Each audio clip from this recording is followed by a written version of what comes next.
Hey, everybody. Hey! Hi, my name is Dr. Ann Musgrove. I'm an instructional technology professor at FAU, and I'm sitting here with James Nance, who I've had in how many classes? More than one. More than one. He's getting ready to graduate, aren't you? That's it. Yeah, December 15th is my big day. I've got my cap and gown on order. Pretty excited. A black dress. Yeah, my black dress, my little black dress is all ordered. I'm going to be a big, pretty girl. So tell us what you do for a living. So I'm the STEM instructor at A.D. Henderson University School, which is the lab I've school. heard of that. Yeah, it's the lab school on the campus of FAU in Boca. Which is also the home of FAU High. Yeah. So I'm not only the STEM instructor for the middle grades, but I'm also a club sponsor for middle and high school STEM clubs as well. And one of the cool things about A.D. Henderson is that it is its own school district. That's right. I'm afforded a lot of latitude to develop and design my own curriculum. And one of the missions of our school is that I disseminate the best practices and innovative curriculum with teachers across the state and across the country. It's kind of what I'm here to do today is show off a little bit of what we do in the classroom and how I use hands-on learning to inspire students and kind of trick them into learning whenever I can. You actually, your superintendent used to be the principal of my high school. Oh yeah, Dr. Herbst. Yeah. A man with a vision, I'll tell you. He's Yeah. just a wonderful guy. Yeah, he stole a lot of the good teachers from South Plantation. Actually, they were very happy to come and work with him in his own school district. I just think that's very cool. I was actually a product of South Plantation High School. I was a paladin myself. Okay. Go winged mythical beast. Or, Yes, a knight on horseback. Is okay. Yeah. I'm confusing with UCF. So what's your favorite thing to do in the classroom? What's your favorite stuff? So, Or is there just too much to have a favorite? There's a lot to list. So, as I mentioned before, I am a STEM instructor. Really, I was a science teacher for 10 years prior to really engaging in STEM education, especially full time. Now they have me just teaching STEM and not science, but I do feel that it's advantage to have that background in science because I really understand the standards and benchmarks, and Right. that really allows me to infuse those into my STEM curriculum as well. So I've got a varied course offering, and I try to change it up every year. So I've got an intro to STEM class where I do a little bit of intro to computer science through physical computing and the microbit. I demonstrated some of those projects earlier today. So that goes from simple block coding on a single board computer called a microbit, all the way up into robotics and physical computing applications. I teach an aerospace course, which teaches everything from the history of flight, and then ends up focusing on the drones in school program, which I'll like to talk about a little bit more. I do underwater robotics using the Office of Naval Research's competition, which is Sea Perch, where students build an underwater robot or an ROV, remotely operated vehicle, from a kit out of And PVC. they play with them in the pool. They do, yeah, absolutely. But it's teamwork based. They've got to write a technical paper. It's not all fun.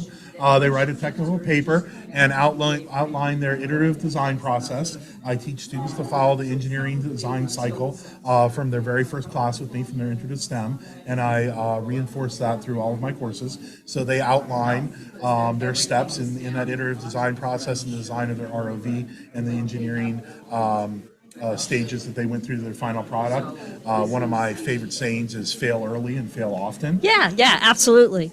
Because we learn the most from our failure as long as we document it, right? Yeah. So I'm big on the engineering, keeping an engineering log as well. So that's a lot of fun. We scaffold that. That's a pathway program. We do underwater robotics in high school as well through a club called MATE, which is a more advanced underwater robot, where Sea Perch's line of sight, students are actually watching their robot from the surface at the edge of the pool and operating that through a tether. MATE, they have to operate it from a screen remotely. So it's much more real world, as if you're working on a research vessel or something like that. Much bigger robot. So Didn't you guys travel abroad this year? well, actually, we went to Denver this year Oh, for the okay. MATE competition, and we ended up fourth place in the world, and we actually got an award over all of the high schools and universities that were there, called the Sharkpedo Engineering Award for solving an engineering problem in the simplest way possible. So we had a buoyancy engine which took data readings in a column of water, and we made the whole thing out of a Nalgene bottle. Nice. Yeah, it was really nice to be recognized for that. Was it the drone that you wanted to talk more So about? yeah, so one of the new programs that I became involved with last year is called Drones in School. More information on that can be found at dronesinschool.com. But Drones in School is a fantastic program which teaches students about flying and racing drones, but it's a little bit more holistic than that. Imagine forming an F1 racing team from scratch. Students are charged with developing a brand identity, a logo, designing that logo, graphic, and turning it into a vector graphic. They've got to make a marketing display, marketing video, and then track all of their design efforts with an engineering log. While they're racing their drone, they have to carry a payload or a little chip. Last year it was a square poker chip. This year it's a foam puzzle piece. So in middle school, they need to design and manufacture an attachment to the drone which can carry this payload through their race, and then they need to present that payload to the judges within 30 seconds of landing their drone. So this Is there an allows them- obstacle course of some Yeah, type? so they're flying through gates, typically 5 gates and 2 slalom pins, and these are laid out in different ways depending on the race. Then there's also a capture the flag element. There are 10 beacons with an ultrasonic sensor on the top, and as you fly the drone over it, it changes color from red to blue. So in this event, rather than flying FPV or first-person view, which actually feels like you're sitting on the drone and flying, which is what they race through, they fly line of sight in the capture the flag, and 2 teams are head-to-head trying to capture the beacons for their color, either blue or red, in a 2-minute period, and then land. So whomever has the most beacons in their color at the end of that, of course, wins that race, as long as they can produce that chip to the judges. So there are actually 3 ways to compete in this. There's a simulator race where they race virtually on a flight simulator called Velocidrone. Students log into a certain track and fly with the Tiny Hawk drone, log their times throughout the month, and their fastest time goes up against all the other schools in the country who are also competing.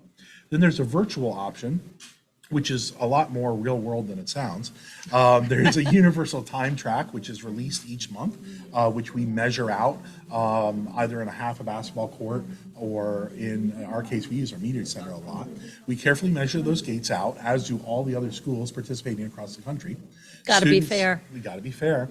Students record their flights through the DVR on their FPV goggles, and they send that footage off to the judges along with their marketing display, their team portfolio, and their marketing video. They earn points for each one of those, and there's a different event each month. Each month they earn points depending on their ranking, and which qualifies them for nationals. So we did get to go to nationals last year, which took place at the AUVSI convention, which is the Autonomous Systems Convention. So anything that can fly itself, drive itself, or float itself is there. So Where was that? That was out in Denver, Colorado, which was really really exciting for the students, because not only did we have the racing and the interviews with the judges and the presentation of the marketing videos, they got to go around and learn about careers and speak to professionals in the industry. It really opened a lot of eyes for these students. And this year we'll be traveling, if we qualify, to Purdue, and the race is going to take place concurrently with the collegiate drone race, national drone race as well. Nice. Yeah. So this is a fantastic program because it really allows me to infuse cross-curricular elements. I can collaborate with language arts teachers on their writing for their portfolio and for their marketing display. I can work with maybe the debate department or even the theater department for their marketing videos. And of course, I'm infusing those science standards anywhere I can when we talk about the physics of flight. Plus, we get to do all the fun stuff we do in STEM as far as CAD modeling, 3D printing, manufacturing with laser cutters, etc. Yeah, I always said that, if you're in technology, you get to play with everybody. Absolutely. Yeah. I'm just a big kid that still gets to play with my toys. Yeah. I just trick kids into coming along and learning something along the way. I bet that they like you. Well, I'm not there to make any 12-year-old friends, so I do have to be the mean teacher sometimes. Yeah. But I like to design my courses the way I think a 12-year-old or 14-year-old me would like to be in that class. Yeah. Well, thank you so much for coming and showing us all your cool toys today. Thank you for having me. I really enjoyed it. Yeah.